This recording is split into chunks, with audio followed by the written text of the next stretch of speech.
things on the ice, score goals, but I just try to not think about it, just go on the ice and work hard and try to win some hockey games with the team we got in Pittsburgh. At 59, Mario Lemieux still carries that quiet authority that once defined him on the ice. He moves slowly now, with the same tall, regal posture that once made defenders hesitate before daring to block his path. Time may have softened his face, but not his aura. In Pittsburgh, he is more than a legend. He is the man who saved a franchise, rewrote scoring history, and turned elegance into a weapon.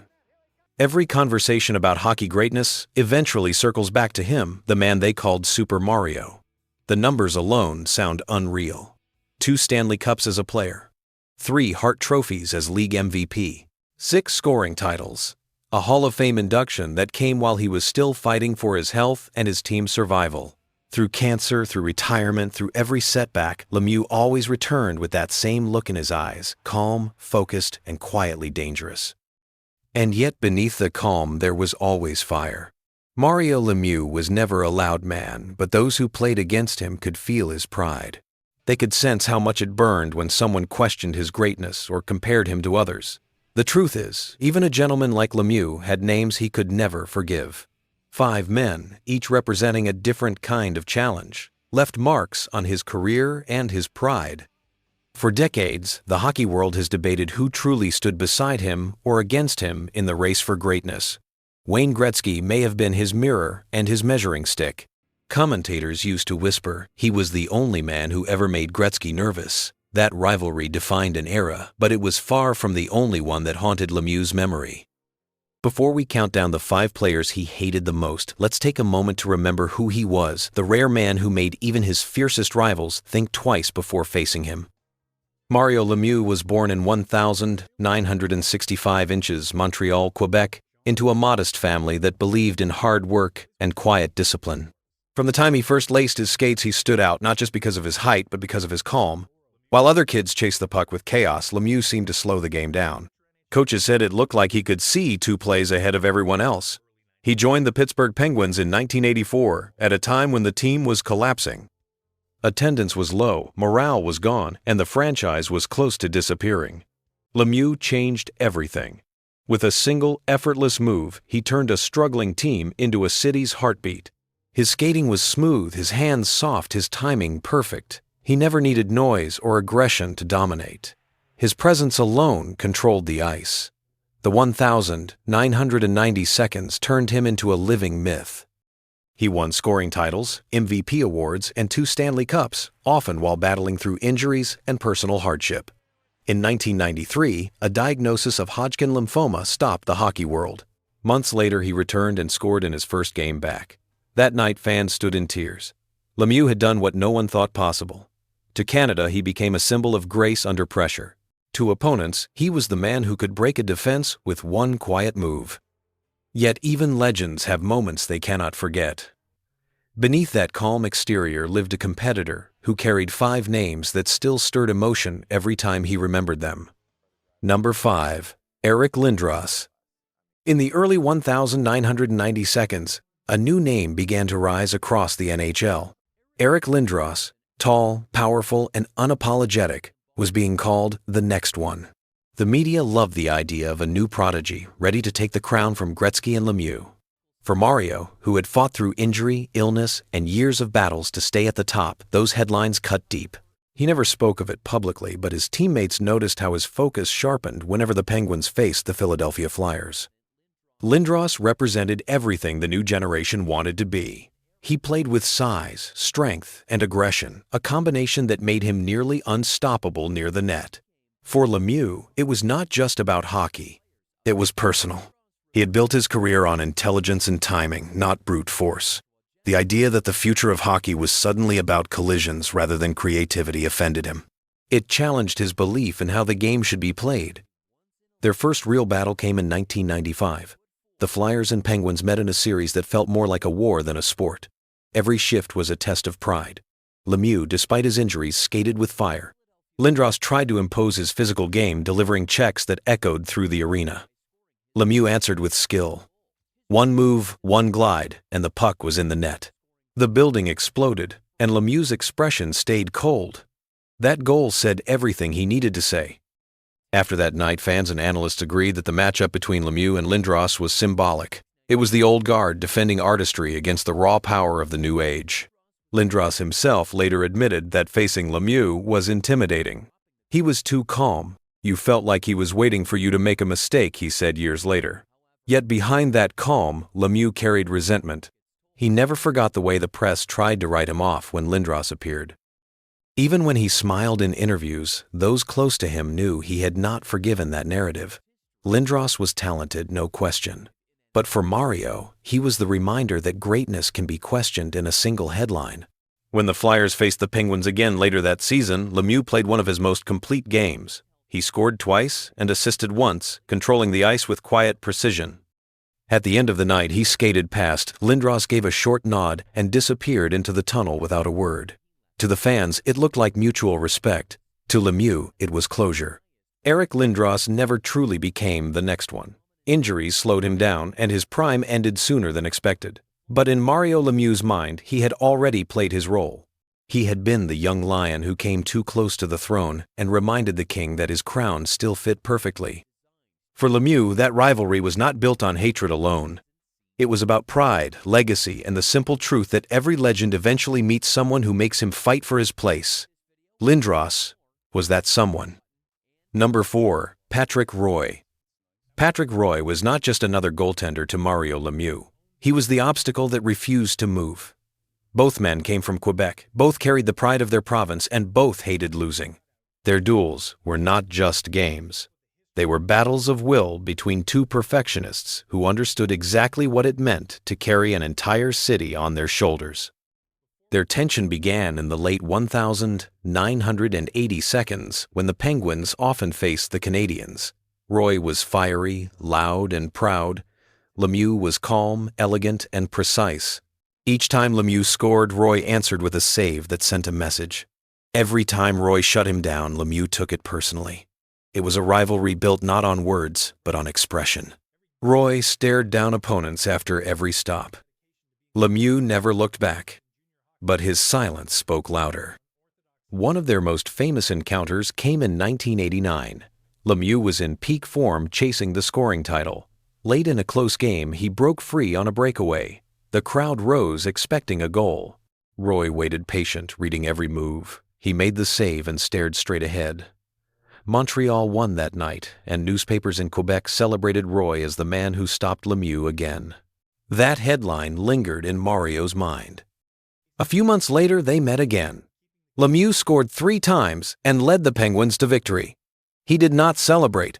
He simply skated past Roy without a glance. For him, the scoreboard said, enough.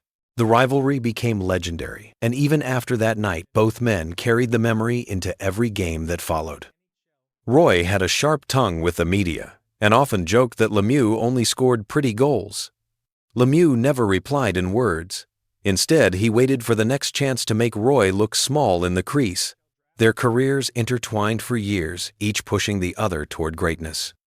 When Lemieux retired, he was asked which goalie challenged him the most. His answer was simple: Patrick Roy. He never gave me anything easy. That honesty revealed the truth behind their rivalry. It was built on respect, but fueled by frustration. In the end, Roy represented everything that tested Lemieux's patience: talent, pride, and a refusal to yield. Every save reminded Mario that even his genius had limits. That tension, that constant need to prove himself, made Roy one of the 5 players he could never forget and never quite forgive. Number 3, Mark Messier. Mark Messier was the kind of player who could change the energy of an entire arena. He played with strength, emotion, and authority. Every team he led carried his personality. For Mario Lemieux, facing Messier meant facing the most demanding kind of hockey. It was never just about skill.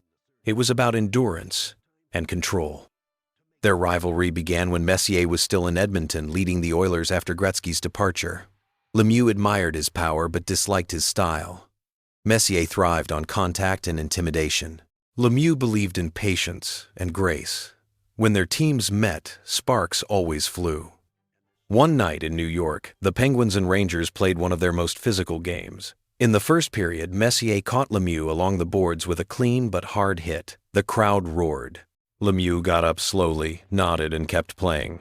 Minutes later he scored. It was his way of answering. No words, no gestures, only precision. That was how he fought back. Messier pushed opponents until they broke. He was famous for his stare, for the way he could will his team to win. Lemieux never played that way, but he respected it. In private, he admitted that Messier's presence made him angry in a way few others could. It was not hatred. It was challenge.